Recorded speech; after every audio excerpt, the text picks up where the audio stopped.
Assalamualaikum warahmatullahi wabarakatuh.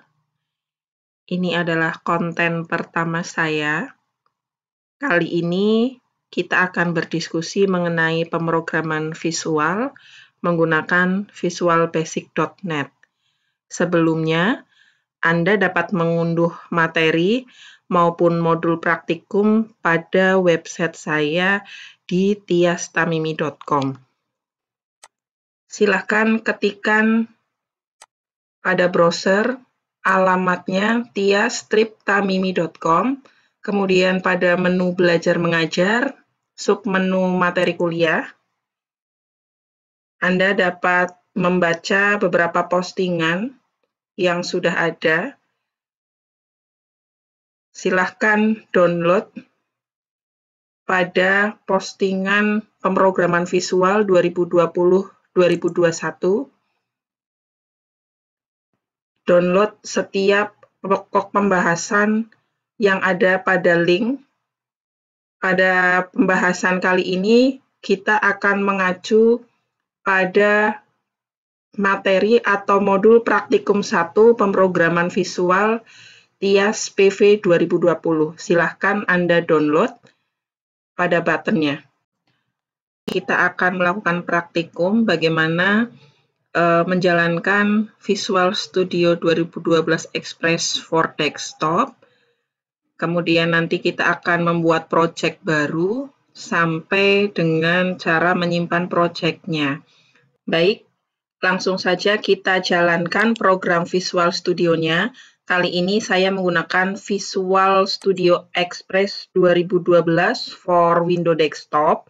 Anda dapat menggunakan versi di bawahnya, yakni VS 2010 maupun versi di atasnya ada VS 2015 dan VS 2019. Ini adalah tampilan awal dari VS Express 2012. Untuk membuat sebuah project baru, kita bisa menggunakan 3 cara. Yang pertama, dari Start Back ada New Project, kemudian bisa menggunakan menu File, kemudian pilih New Project, atau menggunakan shortcut keyboard, Ctrl-Shift-N.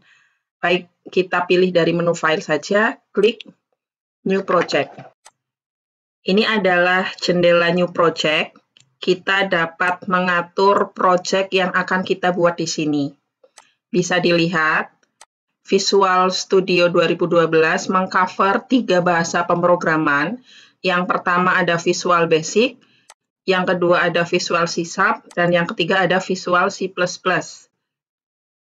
Sesuai dengan modul, kali ini kita akan belajar membuat sebuah program atau pemrograman berbasis visual menggunakan bahasa pemrograman Visual Basic.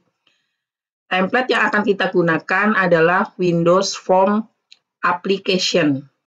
Selanjutnya, kita bisa isikan nama project yang akan kita buat pada bagian name, misalnya praktikum ke-1.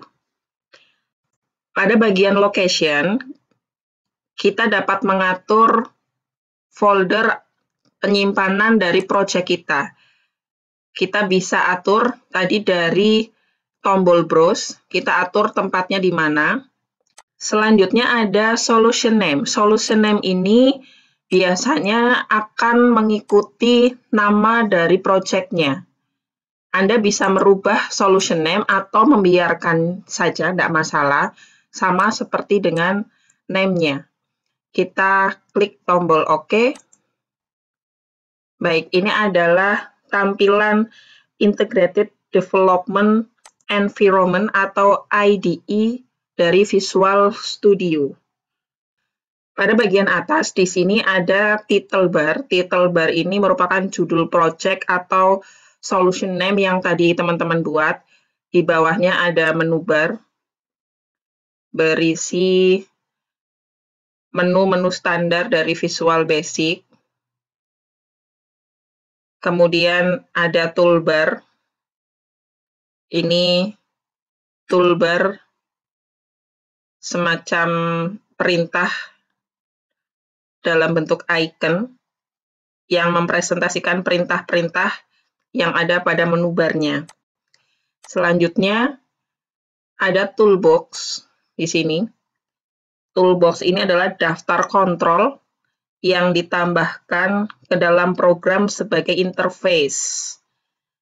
Biasanya kita buat dia berada vertikal bersebelahan dengan Properties dan Solution Explorer. Yang ini adalah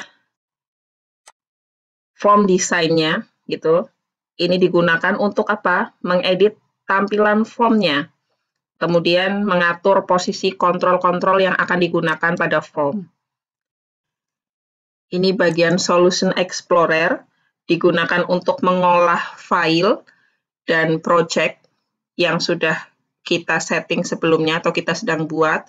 Selanjutnya di bawahnya ada Properties. Fungsinya adalah digunakan untuk mengedit form dan kontrol-kontrol yang sedang diedit. Demikian cara menjalankan Visual Studio Express 2012 for Windows Desktop dan cara membuat project baru menggunakan Windows Form Application dengan Visual Basic.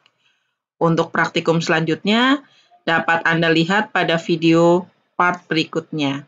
Terima kasih, semoga bermanfaat. Wassalamualaikum warahmatullahi wabarakatuh.